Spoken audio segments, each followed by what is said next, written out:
원수를 사랑하라는 이 말씀은 우리 신앙뿐만 아니라 거의 대부분의 사람들도 익숙히 알고 있는 내용입니다. 익히 잘 알고는 있지만 실상 이 말씀의 유효성에 대해서는 반신반의하는 사람들도 있고, 어떤 사람들은 이 말씀에 따라서 살려고 노력은 하지만 속으로 억울해하기도 합니다.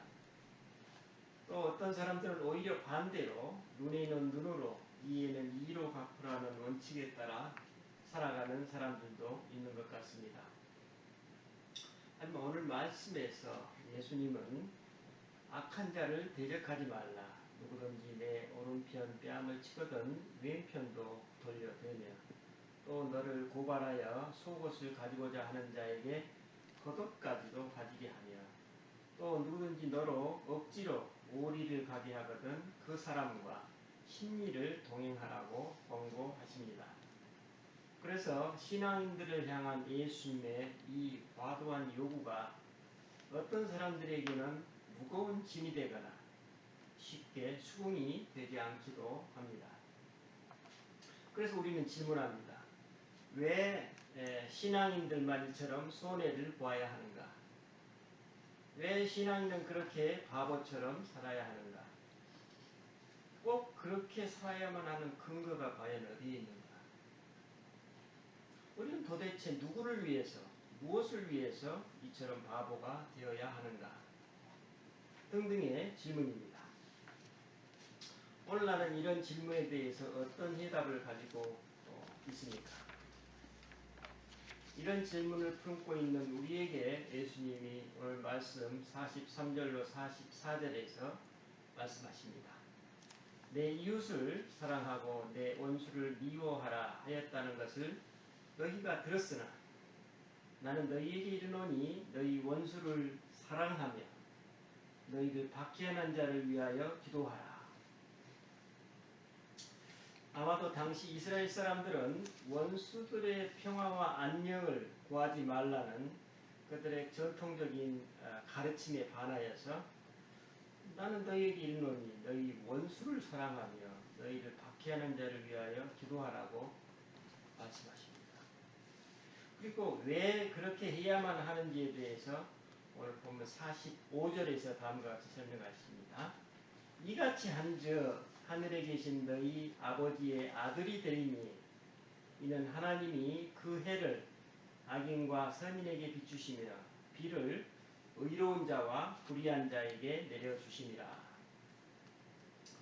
예수님의 이 말씀은 하나님께서 악인과 선인에게 모두 해를 비추시며 그 따뜻한 온기를 그들에게 고루 비추시듯이 또 악인과 선인을 구별하지 않으시고 생기를 주는 촉촉한 비를 모두에게 내려주시듯이 우리들도 사람들을 대할 때 그렇게 해야만 그분을 닮은 하나님의 자녀가 아니냐는 말씀입니다. 메시지 성경은 이 부분을 다음과 같이 번역하고 있습니다. 즉 원수를 사랑하고 그를 위해 기도하는 사람은 이렇게 표현하고 있어요. 그러면 너희의 참된 자, 하나님이 만드신 자를 찾게 될 것이다. 하나님도 그렇게 하신다. 그분은 착한 사람이든 악한 사람이든 친절한 사람이든 비열한 사람이든 상관없이 모두에게 가장 좋은 것, 해의 온기와 비의 양분을 주신다. 어떻습니까? 예수님의 이 말씀은 하나님께서 착한 사람이든지 악한 사람이든지 상관없이 당신의 자비와 사랑을 베푸신다는 것입니다. 이것이 하나님의 성품입니다. 그러므로 하나님의 자녀인 우리 신앙인들도 역시 그분의 이와 같은 성품을 체득해서 자비와 사랑을 베풀며 살아가라는 것입니다. 바로 그렇게 살아가는 사람이 참된 자로 성숙된 사람이며 하나님의 자녀의 성품이라는 것입니다. 그렇다면 하나님은 왜 이처럼 모든 사람에게 자비와 사랑을 실천하라고 말씀하실까요? 그렇습니다. 하나님 당신의 따뜻한 온기를 품은 햇빛과 당신의 생기를 머금은 생수의 근원에 모든 사람들을 부르고 계시면서 또 그것을 마음껏 누리면서 살라는 하나님의 메시지입니다. 이 세상 모든 사람들이 차별 없이 하나님의 부르심에 지금 초대받고 있고 그 부르심을 누리라는 말씀입니다. 이 말씀은 또한 동시에 당신의 그 차별 없는 햇볕 아래에서 모든 사람들이 예외 없이 심판의 대상이라는 경고도 포함되어 있음을 알 수 있습니다. 즉, 이 세상 그 어떤 사람도 하나님의 선을 통해 이루어지는 하나님의 심판에 대해 핑계치 못한다는 메시지입니다. 그래서 사람들은 어느 일방의 편을 드는 심판이 아니라 모든 사람이 빛으로 드러나는 예수님 진리 앞에서 내 자신을 감출 수 없다는 것입니다. 예수님의 이 말씀은 당시 이스라엘 사람들에게 충격으로 다가왔을 것입니다. 하나님께서 당신의 택함받은 선민 이스라엘만이 그분의 각별한 편애를 받는 특권과는 거리가 있다는 메시지입니다. 그러나 이스라엘 사람들은 그 반대로 생각하고 있었죠. 그래서 이스라엘은 하나님의 각별한 사랑과 자비라는 그 특혜를 받기 위해서 부름받은 것이 아니라 단지 이 세상에 빛이 되고 소금이 되어서 하나님과 그분의 사랑을 세상에 알리기 위해서 선택받았다는 것입니다. 이런 맥락에서 예수님은 지금 이스라엘 사람들에게 그 위험하고 험난한 길을 당신과 함께 가자고 초대하고 계십니다. 왜 위험하고 험난한 길입니까? 그렇습니다. 세상적으로 말해서 바보처럼 살아야 하기 때문입니다. 이 세상에서 바보가 되어야 하기 때문입니다. 당시 악한 자들은 이스라엘 외부인도 있었고 이스라엘 내부에도 있었습니다. 당시 억지로 오리를 가게 하는 로마에서 왔던 외부 사람들도 있었고 또 가난한 동포의 속옷까지도 수탈하려는 내부의 권력층도 있었습니다. 외부 사람들은 이스라엘 땅을 정복하여 가혹하고 무거운 세금을 강제하고 있었고 또 내부 사람들은 이 와중에 로마에 편승하여 자신의 이득을 챙기는 사람들 또 불의와 악에 대한 분노로서 폭력으로 안갚음하려는 사람들도 있었습니다. 바로 이런 상황 속에서 예수님이 지금 뭐라고 하세요? 악한 자를 대적하지 말라. 누구든지 내 오른뺨을 치거든 왼편도 돌려대며 또 너를 고발하여 속옷을 가지고자 하는 자에게 겉옷까지도 가지게 하며 또 누구든지 너로 억지로 오리를 가게 하거든 그 사람과 심리를 동행하고 내게 구하는 자에게 주며 내게 꾸고자 하는 자에게 거절하지 말라고 말씀하십니다. 여러분이 만약 당시에 이 상황 속에 계신다면 어떻게 반응하시겠습니까? 그렇습니다. 아마도 마음속으로 거기에 있던 사람들이 이분은 지금 우리대로 바보가 되라고 하시네? 혼잣말을 하지 않겠습니까? 그렇다면 우리들의 이 회의감에 예수님은 뭐라고 응답하실까요? 맞습니다. 예수님은 지금 이 세상에서 우리를 바보로 부르고 계십니다. 예수님은 우리를 바보로 부르시면서 새로운 하나님 나라의 공의를 제시하고 계십니다. 보다 창의적이고 또 치유하고 회복시키는 정의와 공의를 지금 주장하고 계십니다. 즉 옛 방식의 그런 눈에는 눈으로 이에는 이라는 보복적 방식 피해자와 가해자가 모두 더 큰 피해자가 되는 방식에서 이제는 복수심을 아예 내려놓고 하나님의 자비로 대하는 것이 더 하나님의 자녀답다는 것입니다. 다시 말하면 하나님의 자녀인 이스라엘은 하나님의 빛을 세상에 비추어서 모든 민족이 이스라엘을 보고 하나님의 사랑과 자비를 알게 하는 것, 이것이 바로 하나님의 이스라엘에 대한 바램이었습니다. 그래서 예수님 당신이 지금 그 길을 개척해 나가고 있으니 여러분도 나와 함께 그 유효한 길을 가자는 것입니다. 잠언 25장 21절로 22절에 보면 이런 구절이 나옵니다. 내 원수가 굶주리거든 먹을 것을 주고 목말라 하거든 마실 것을 주어라.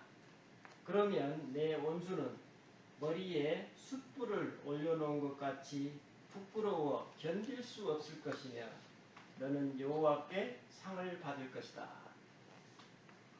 라는 구절이 있습니다. 여기서 숯불을 머리 위에 올려놓는다는 것은 숯을 벌겋게 피워서 그 사람이 화상을 입는 정도를 넘어서서 죽을 수도 있다는 것입니다. 이 말의 맥락은 어떤 사람에게 원수가 있다면 그 사람은 당연히 원수를 갚고 싶은 앙심이 있을 수 있습니다. 그런데 마침 그 원수가 공경에 처해 있는 것입니다. 그 원수가 굶고 있고 그 원수가 목이 말라도 마실 물이 없는 처지가 된 것입니다. 이때 우리는 어떤 생각을 합니까? 옳다 잘됐다. 나를 그렇게 못살게 굴더니 이제 당신이 어떻게 되는지 한번 보자. 이렇게 속마음으로 고소하게 생각할 수도 있을 것입니다. 그래서 이 사람은 배고파하는 원수에게 어때요? 여기서 보면 먹을 것을 가져다 주고 목말라하는 원수에게 물을 가져다 주고 있습니다. 방금 잠언에 보면. 그런데 여기서 이러한 선행을 왜 살인 행위와 같다고 할까요? 그렇죠. 원수에게 먹을 것을 주고 목마를 때 물을 가져다 주는데 여기 살인 행위와 같다고 했어요. 또 왜 이렇게 사람을 화상을 입히거나 불에 타서 죽게 하거나 하면 하나님께서 그에게 상을 베푸신다. 이 말이 무슨 의미일까요? 핀 숯을 사람 머리 위에 올려놓는다라는 표현은 히브리적인 아주 특수한 표현이라고 합니다. 즉 가해자가 피해자로부터 보복이 아닌 선대를 받을 때 그 가해자는 차라리 보복을 당하면 그 마음이 편할 것 같은 심정이 될 것이므로 그러한 선대는 그 가해자에게는 견딜 수 없는 심판과도 같다는 것입니다. 그래서 이 세상에서 바보인 우리는 우리의 선행으로 악행자들의 눈을 뜨이게 하는 것입니다. 악행자들은 우리들의 선행을 통해 자신들의 악행에 눈을 뜨게 되는 것입니다. 이 방법 외에는 다른 방법이 없을 때 이게 통하게 되겠죠. 그래서 그 사람은 죽을 것 같은 부끄러움에 자신의 잘못을 뉘우치게 될 것이라는 의미입니다. 그러므로 하나님은 그 선행을 베푼 사람에게 상을 주시는 것이죠. 그러므로 히브리어 표현 아무개의 머리에 숯불을 올려놓다라는 말은 아무개를 몹시 부끄럽게 만든다라는 뜻입니다. 우리는 이 잠언의 말씀이 로마서 12장에 19절로 21절에도 인용되어 있음을 발견합니다. 이렇게 나오죠. 사도 바울이 내 사랑하는 자들아 너희가 친히 원수를 갚지 말고 하나님의 진노하심에 맡기라. 기록되었을 때 원수 갚는 것이 내게 있으니 내가 갚으리라고 주께서 말씀하시니라. 내 원수가 줄이거든 먹이고 목마르거든 마시게 하라. 그리함으로 내가 숯불을 그 머리에 쌓아 놓으리라. 악에게 지지 말고 손으로 악을 이기라. 여기서 사도 바울은 히브리의 원문의 의미를 아주 잘 알고 있었기 때문에 원수를 갚지 말고 서로로 악을 이기라는 이 권면에서 잠언의 그 지혜의 전통을 적절하게 인용하고 있음을 알 수 있습니다. 오늘 말씀에 예수님도 이처럼 이스라엘 지혜의 전통에서 그 맥락에서 원수를 선대하라고 말씀하고 계십니다. 그렇다면 우리는 이와 같이 우리의 원수를 어떻게 선대할 수 있을까요?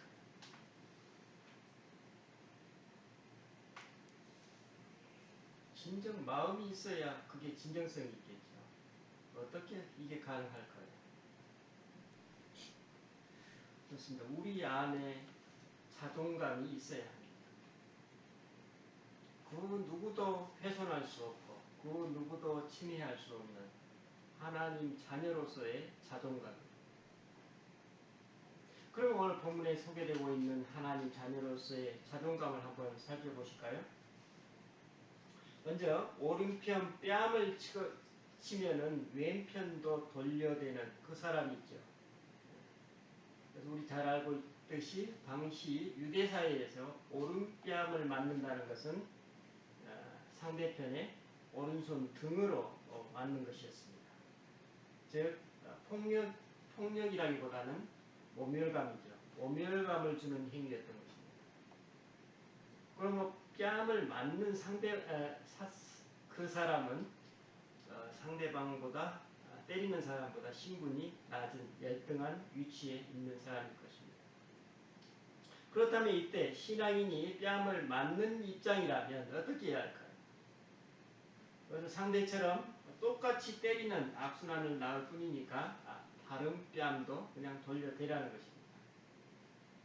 그러니까 이런 말이죠. 당신이 원한다면 나를 다시 때려도 좋습니다.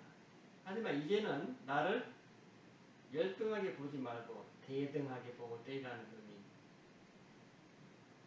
나는 당신이 생각하는 것처럼 그렇게 자존감이 낮은 사람이 아니라는 것입니다. 또 다음 사례, 너를 고발하여 속옷을 가지고자 하는 자에게 겉옷까지도 가지게 하는 사람이 나옵니다. 만약 당신이 큰 빚을 져서 갚지 못하자 어떤 권세 있는 원수가 당신을 고소하고 법정에서 당신의 속옷을 내놓으라고 했을 때입니다.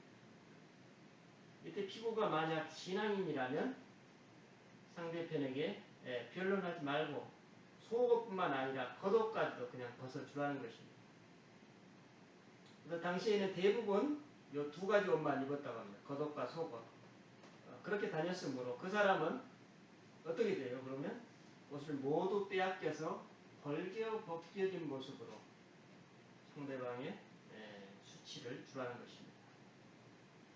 이는 당시 가난한 피지배층에 대해 무자비했었던 이스라엘 지배층을 겨냥한 말씀이었습니다. 마치 선행으로 악행자의 모습을 적나라히 드러내는 것처럼 선으로 악을 심판하라는 말씀입니다. 이런 심판을 누가 행할 수 있을까요? 하나님 자녀라는 자존감이 없으면 어려울 것입니다.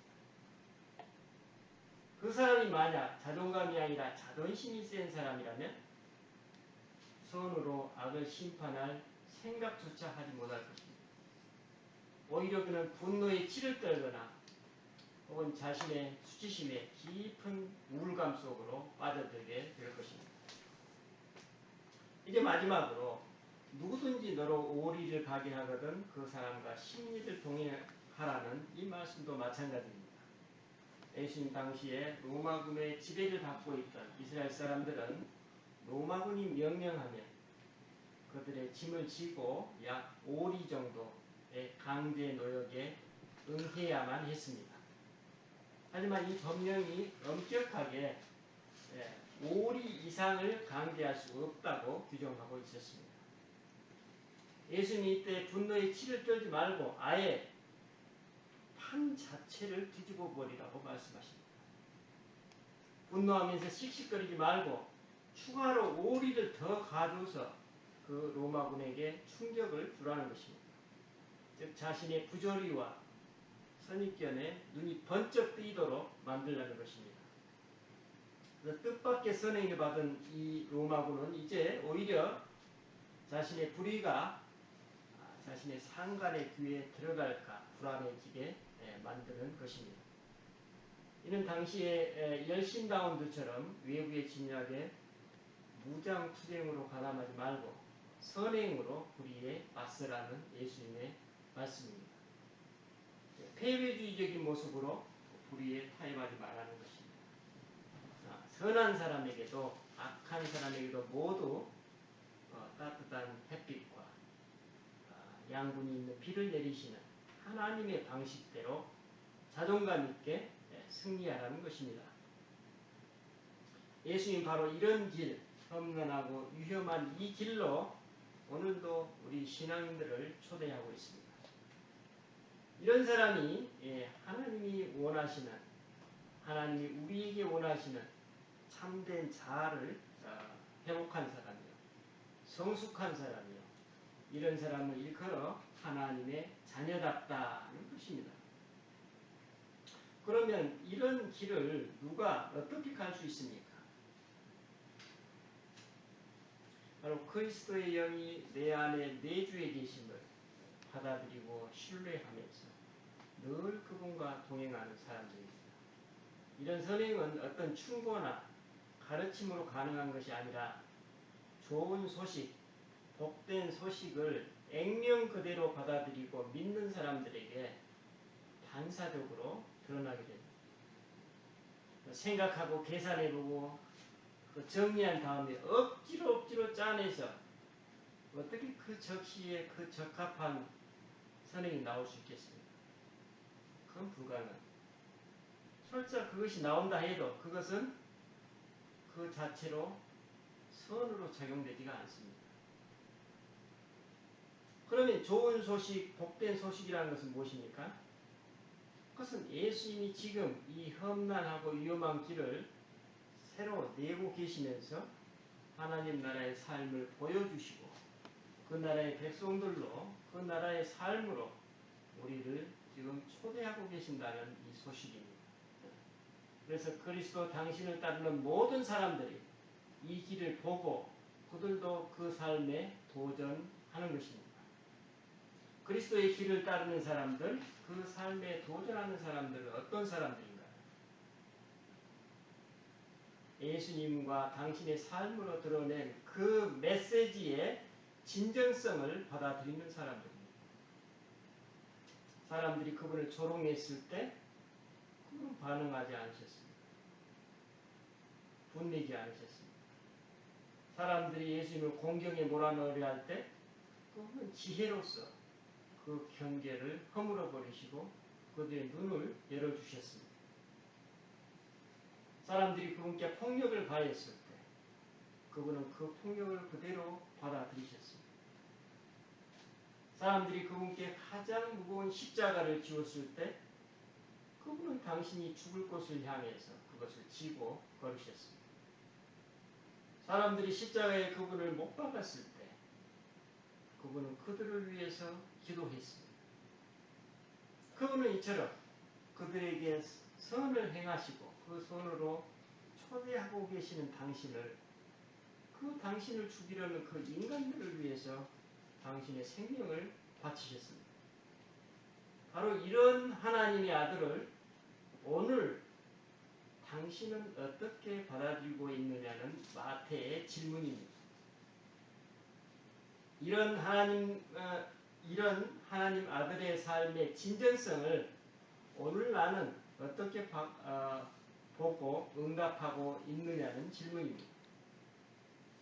그래서 우리 신앙인의 수련은 그 복된 소식을 액면 그대로 받아들이고 신뢰하기 위한 수련이지 행동으로 뭔가를 보여주려는 선행을 만들어서 보여주기 위한 억지 수련이 아닙니다. 우리 이걸 잘 분별해야 됩니다. 그래서 예수님의 가르침은 단지 우리로 하여금 어떻게 살라는 얘기가 아닙니다. 예수님 당신의 존재와 삶으로 드러내는 그 메시지는 예수님 당신이 진정 누구냐는 것입니다. 당신들은 지금 나를 통해서 누구를 발견하고 있느냐는 것입니다. 그렇다면 당신들은 지금 나의 삶을 보고 어떤 도전 앞에 서 있느냐는 질문입니다. 그러므로 결국 오늘 예수님이 당신을 따른 우리에게 요청하시는 것은 예수님 당신이 직접 대면하셨고 도전하셨던 전부 그 모든 것입니다. 오늘 본문의 이 성경 기자는 바로 이 직면과 도전 앞에 우리를 세우고 있습니다. 이처럼 그분의 존재와 삶을 보았으면 이제 임마누엘의 하나님과 그분을 우리를 향한 그분의 사랑을 진정 받아들이고 있느냐는 질문입니다.